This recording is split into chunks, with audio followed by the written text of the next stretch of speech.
satu. Ada yang ngata-ngata aku kampang, anjing, babi, beruk.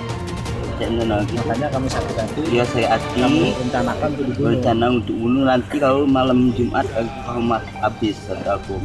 Baru tahu. Ya, baru tahu kalau habis kata aku. Malam ini jam 12 malam lewat 3. Ya. Dikata-katainnya baru hari itulah atau sebelumnya sudah pernah? Hari Kamis. Sebelumnya pernah ada bukan sebelum pernah hari ribut ya? sudah ada ini enggak? Kemarin Enggak ada masalah. bertengkar mulut. Sebelumnya pernah. Iya, Gara-gara apa? bertengkar mulut.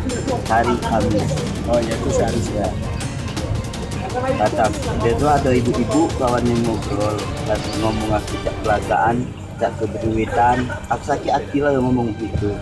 Baru Pak Bisi. Ya baru aku habis sih. Siska, ini ada netizen nanya nah. Mau nyesal enggak nah katanya? Aku sudah Kejadian ini. menyesal. Dia bunuh dia tuh begitu kan. Pas, kami batang mabuk juga gitu. Abu apa? Mabuk melaga. Pas waktu melakukan itu Iya, mabuk juga? mabuk melaga gitu. Intinya kau menyesal ya. Ya menyesal. Nanti kau kalau lanjalani jangan bilang lagi. Iya ya. Pesan untuk netizen, para followers kau Fiska. Iya. Iya. Bukan sudah jadi Kan follower kau kan banyak juga. kau selebgram. Pesan kau selebgram kau sekarang.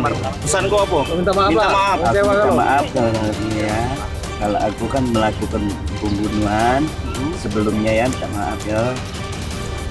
Udah. Ya.